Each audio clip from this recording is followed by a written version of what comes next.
मनुष्य ऐसा है जैसा बिना केंद्र का वर्तुल। कोई भी वर्तुल तो होगा, उसमें केंद्र भी होगा। बिना केंद्र का तो कोई वर्तुल हो नहीं सकता।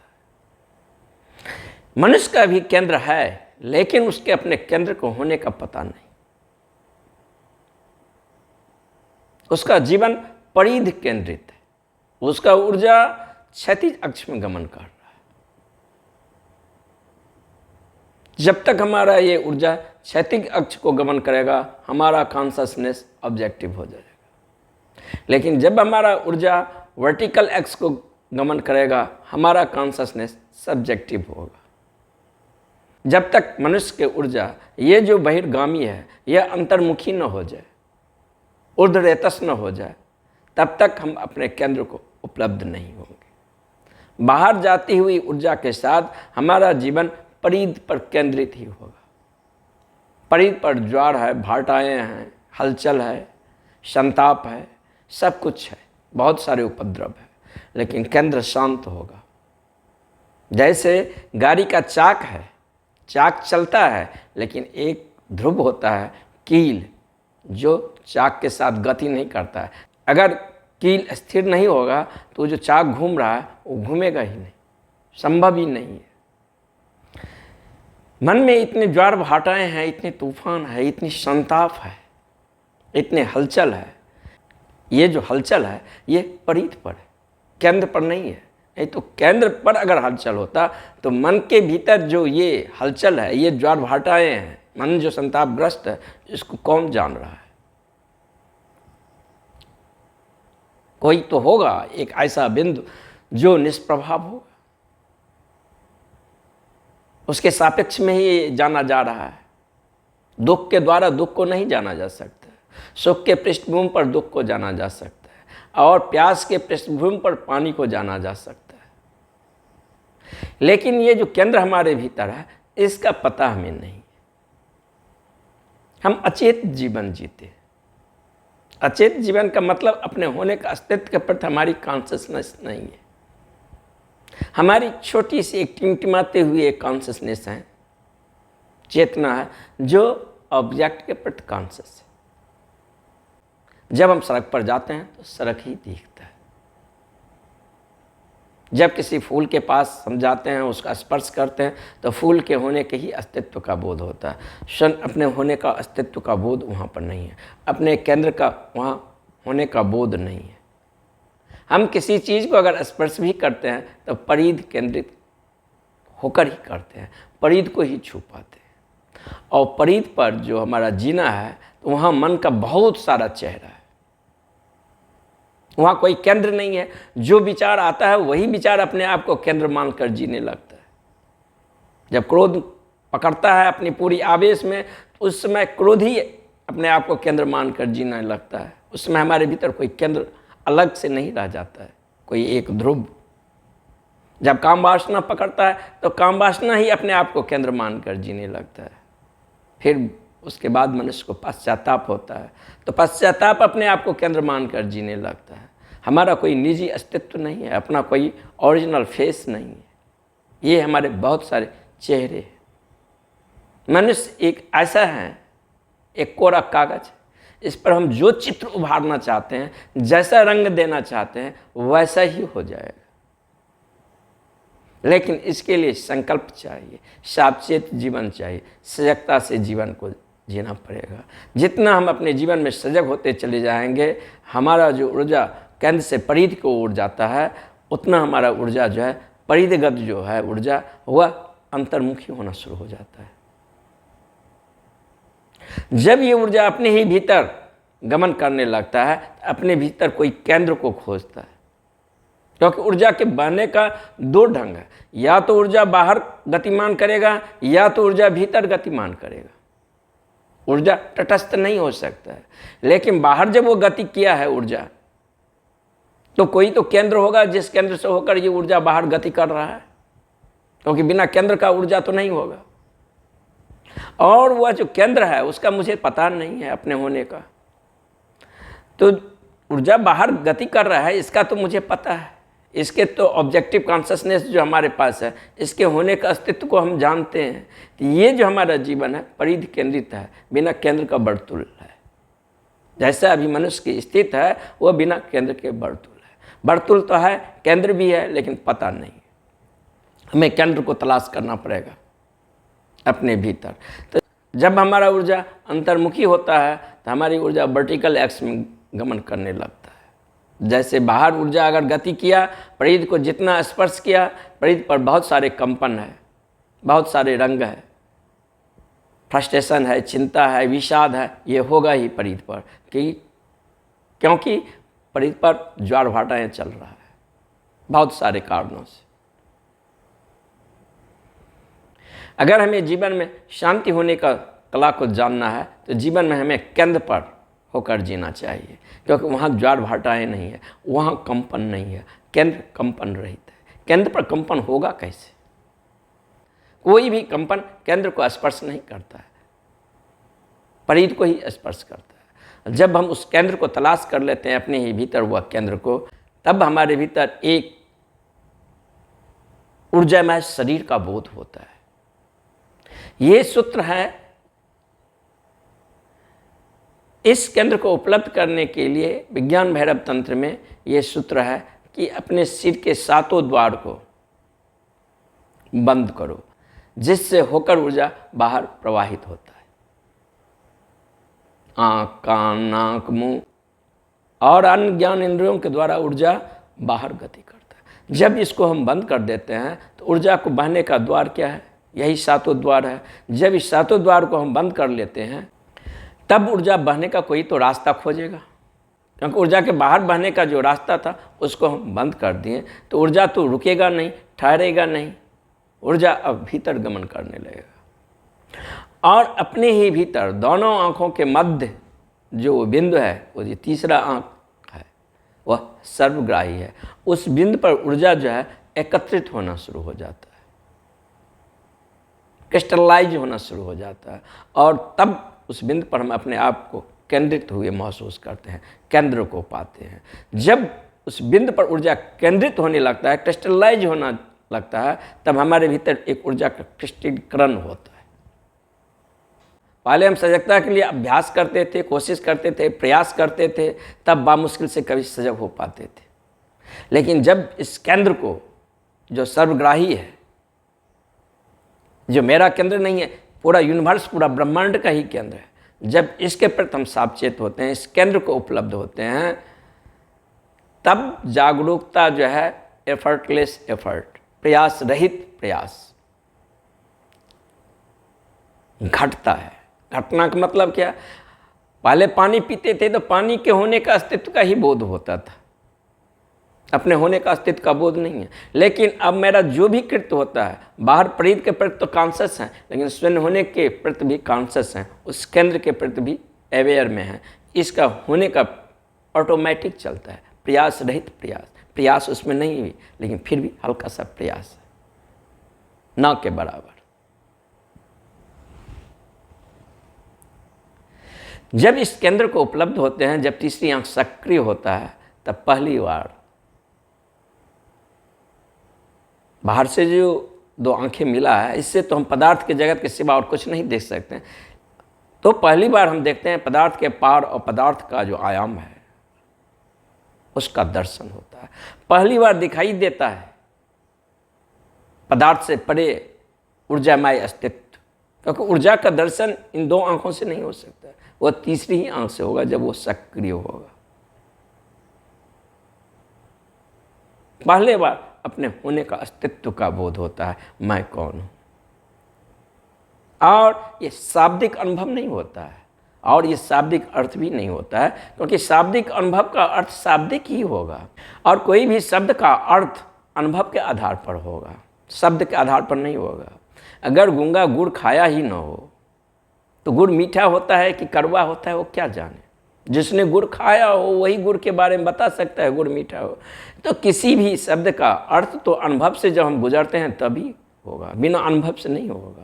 तो पहली बार उसका अनुभव होता है। अब इस केंद्र को रियलिटी में हम अनुभव कर सकते हैं। जो सीमाहीन है, जो असीम है। अब केंद्र को होकर हम जीते। पहले बार हम जाने हैं उस फेसलेस फेस को, पहले बार हम जाने हैं अपने निज अस्तित्व को, तब पहले बार भीतर उद्घोष होता है अहम ब्रह्मास्मि। रामतीर्थ जो साधना करते थे वो तीसरी आंख को सक्रिय करने का साधना करते थे। जब ये आंख सक्रिय हो जाता है तो ये ऊर्जामय अस्तित्व का बोध होता है। अभी तक जो हम परिध केंद्रित होकर जिए थे एक सीमित दायरा में, जितने बाउंड्री शरीर का है उतनी ही दूर तक हम अपने डायमेंशन को मानते हैं। पहले बार अपने आप को असीम रूप से विस्तार पाते हैं, जिसका ना आदि है ना अंत। रामतीर्थ को ऐसा लगा कि मेरे भीतर ही सूर्य का उदय होता है, मेरे भीतर ही तारा ग्रह नक्षत्र ये सब परिभ्रमण कर रहा है। जब साधक इस तीसरे आंख को उपलब्ध होता है तो वो विस्तृत होता चला जाता है, उसकी ऊर्जा का डायमेंशन फैलता हुआ चला जाता है। उसे ऐसा बोध होता है, घटता है, मैं फैल गया हूं, मेरे ही भीतर पूरा ये ब्रह्मांड है, बूंद सागर में खो गया। मंसूर को ऐसा घटा, इल्हाम हुआ जब उस ऊर्जामय शरीर को अपने भीतर जब वो केंद्रित हो गया और तीसरे आंख सक्रिय हो गया तो उन्होंने उद्घोषणा कर दी, अनहलक मैं वही हूँ, अहम ब्रह्मास्मि। बार बार उद्घोषणा आता है भीतर से, फूटता है, फव्वारा की तरह फूटता है। उसने घोषणा कर दिया। और इस्लाम में ये मना है, ये हो नहीं सकता है कि तुम ब्रह्म हो, इसको मानता ही नहीं है। हम मनुष्य, परमात्मा सृष्टा है, हम सृष्टि हैं उनका। मंसूर को सूली दिया गया क्योंकि वो मुल्क अभी बहुत प्राइमरी स्टेज में है, उस डायमेंशन को जिया नहीं। अगर मंसूर भारत में पैदा होते तो स्वीकार कर लिया जाता, क्योंकि भारत ने बहुत सदियों से जाना है। अनेक साधक भीतर जब यात्रा गया है तो उसके भीतर ये उद्घोषणा होता है, अहम ब्रह्मास्मि। वो स्वीकार कर लेते हैं, ऐसा घटता है, घटा है, शास्त्र गवाही देता है। तो इस्लाम में दो परंपरा है, एक इस्लाम को परंपरा को मानकर जीने वाला और एक सूफी जो केंद्र पर होकर जीने वाला है। उसके बाद सूफी लोग सावधान हो गए, उद्घोषणा नहीं करते हैं, क्योंकि इस्लाम इस उद्घोषणा को पचा नहीं सकते हैं। वो चुप होने की कला सीख लिया है। और सूफी अपनी साधना भी करते हैं तो अदृश्य लोगों तक उसके खबर नहीं होने देते, क्योंकि इस्लाम का इतना विराट हृदय नहीं है कि वह उसको स्वीकार कर पाए। जब साधक इस केंद्र को स्पर्श करते हैं तब पहली बार उसके भीतर ही उद्घोष होता है, अहम ब्रह्मास्मि, मैं परमात्मा ही। तब चेतना की ये क्षमता है, वो जो मान ले वो घट सकता है। कब हम यात्रा पर निकले इसका प्रारंभ नहीं है, लेकिन संसार का अंत है। और समाधि का प्रारंभ है, अंत नहीं है। जब इस ध्यान को हम उपलब्ध होते हैं, इस शून्यता को उपलब्ध होते हैं, इस आकाश को उपलब्ध होते हैं, तब हमारे भीतर उस केंद्र का अनुभव होता है। या अगर हम इस केंद्र को उपलब्ध होते हैं तब हमारे भीतर उस शून्यता का, उस आकाश को उपलब्ध होता है, जहाँ से पूरा सृष्टि हुआ है। वह एनर्जी ही है, वह सत्य है, वह शिवम है, वही सुंदरम है। जब भी हम इसको स्पर्श करते हैं अनायास आनंद का वर्षा होने लगता है, सतत। और पतंजलि योग सूत्र में कहा गया है, ये जो योगी समाधि को जब उपलब्ध होते हैं तो उसका आनंद कैसा है, तो कहते हैं कि एक पुरुष एक स्त्री जब गहन चरमोत्कर्ष मैथुन में एक दूसरे के साथ रीति क्रिया में भाग लेते हैं तो वो जो आनंद को अनुभव करते हैं उसको हम 14,000 पुरुष 14,000 स्त्री करते हैं। और 14,000 पुरुष 14,000 स्त्री मिलकर जो चरमोत्कर्ष का आनंद लेते हैं, उतने आनंद में योगी हमेशा रहते हैं। वह केंद्र पर ही होकर जीते। अब परीत पर दुख आएगा, ज्वार भाटा आएगा, संताप होगा, पीड़ा होगा, लेकिन केंद्र को स्पर्श नहीं करेगा, छुएगा भी नहीं, क्योंकि हम ही तो इसको प्राण देते थे, हम इसके साथ आइडेंटिफिकेशन कर लिए थे। वो परीत पर हलचल है, सागर में तो हलचल आएगा, लेकिन सागर गहरे अपने आंतरिक कोर पर जो है निस्तरंग है, वहाँ हलचल नहीं है, परीत पर ही। तो अस्तित्व के गहन लेयर में जब हम उतरेंगे तो वहाँ हलचल नहीं है, वहाँ साइलेंस है, इंटरनल साइलेंस है। इतने गहन इंटरनल साइलेंस है कि परमात्मा को यह होने का पता भी नहीं है कि सृष्टि नाम की कोई चीज़ हमारे आसपास है। एक भी तरंग नहीं है, एक भी कंपन नहीं। इस कंपन रहित चित्त को हम तब उपलब्ध कर सकते हैं जब हमारे भीतर उस केंद्र को हम तलाश कर लें, जब हमारा ऊर्जा अंतर्मुखी हो जाता है। जब हमारा ऊर्जा अंतर्मुखी होता है तब हम ऊर्ध्वरेतस हो जाते हैं। क्या इसका प्रमाण होगा कि हमारा ऊर्जा अंतर्मुखी हो गया? हम अधिक अहिंसक हो जाते हैं, अधिक प्रेमपूर्ण हो जाते हैं, मंगल के भाव से भरे हुए होते हैं, दूसरों के साथ वही व्यवहार करते हैं जो अपने साथ चाहते हैं। बहुत कम बोलता है साधक, एक मस्ती, एक आनंद, एक नृत्य उसके चारों ओर बरसता रहता है। उसकी मौजूदगी, उसके प्रेजेंस से बोलता है, उसके अनुपस्थित उपस्थित जैसे लगता है, और बहुत हल्का होता चला जाता है, क्योंकि अब वह विचारों से भी अपना आइडेंटिफिकेशन नहीं कर रहा है। अब तो वह है निस्तरंग रूप में, वहीं उसका आइडेंटिफिकेशन है, या उसका आइडेंटिफिकेशन नहीं कहें, वही उसका मूल चेहरा हो गया, ओरिजिनल फेस हो गया। जब जरूरी होता है मन का उपयोग करते हैं, जब न जरूरी हुआ मन को वैसे ही छोड़ देते हैं। जैसे हमें अपने हाथ को जब जरूरी हुआ तो उपयोग किए, हाथ गतिमान हुआ, जब जरूरी नहीं हुआ तब हाथ को रख दिया। ऐसे ही वो अपने मन के मालिक हो जाते हैं, मास्टर ऑफ माइंड। और पूरे धर्म का सार है एक ही बात कि हम अपने भीतर उस केंद्र को तलाश कर लें। तो मनुष्य है बिना वर्तुल का केंद्र, मनुष्य है बिना केंद्र का वर्तुल, और निश्चित वर्तुल है तो केंद्र भी होगा, और उस केंद्र को हमें खोजना पड़ेगा। केंद्र से परीत तक जितनी भी त्रिज्या जाता है, एक त्रिज्या दूसरी त्रिज्या के बीच हमें दूरी दिखाई देता है। परीत पर खड़ा होकर देखेंगे तो दूरी दिखाई देगा, और परीत जितना बड़ा होगा एक त्रिज्या से दूसरी त्रिज्या के बीच दूरी भी उतना होगा।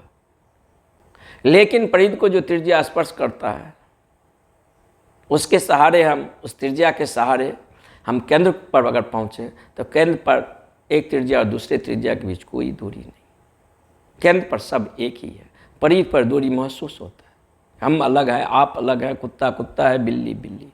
लेकिन जब उस केंद्र पर हम केंद्रित होते हैं तो देखते हैं एक ही ऊर्जा के सागर में उठा हुआ बहुत सारे लहर है, बहुत सारे कंपन है, बहुत सारे रूप आकृतियां उस कंपन का फॉर्म में चल रहा है। लेकिन ये मनुष्य में ही संभावना है कि मनुष्य अपने ऊर्जा को अगर अंतर्मुखी कर ले तो वह उस निजता के केंद्र को उपलब्ध हो जाता है। परीत पर जो आदमी जी रहा है वो सामान्यतः बाहर जिंदगी में भी वह केंद्र को कभी झलक नहीं पाता है, स्वप्न में भी वह केंद्र को झलक नहीं पाता है।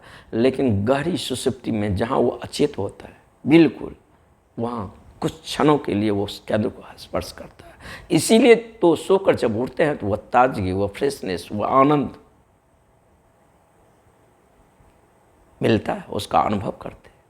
वो उसी झरना से आया है, उसी विराट सागर से, वही ऊर्जा के सागर में जब स्नान किए हैं तो हम ताजगी से भर गए हैं। तो डॉक्टर जब बीमार को इलाज करते हैं तो ये नहीं ख्याल करते हैं ये कौन दवा दे, कैसे ट्रीटमेंट करें। पहला ख्याल यही होता है कि इसको नींद आ रहा है कि नहीं। अगर नींद आ रहा है तो पेशेंट बहुत जल्दी हीलिंग को उपलब्ध होगा, बहुत जल्दी इन ऑर्डर में होगा, बहुत जल्दी ठीक हो जाएगा। अगर नींद ही नहीं आ रहा है तो कोई दवा नहीं ठीक कर सकता। तो नींद में, अचेत में हम कभी उस केंद्र को स्पर्श करते हैं, लेकिन साधना सचेत होकर जाना है, जागरूकता के साथ जाना है, अवेयरनेस में जाना है, होशपूर्ण होकर जाना है। और जब होशपूर्ण होकर हम जीते हैं तो लगातार हमारी ऊर्जा में क्रिस्टलाइज होता है, और क्रिस्टलाइज होने के कारण किसी खास बिंदु पर जो हमारे भीतर सबसे ज़्यादा विकसित हिस्सा है उस पर केंद्रीभूत होने लगता है। जब उस केंद्र को हम उपलब्ध होते हैं तो पहली बार अपने अस्तित्व का ज्ञान होता है। अहम ब्रह्मास्मि।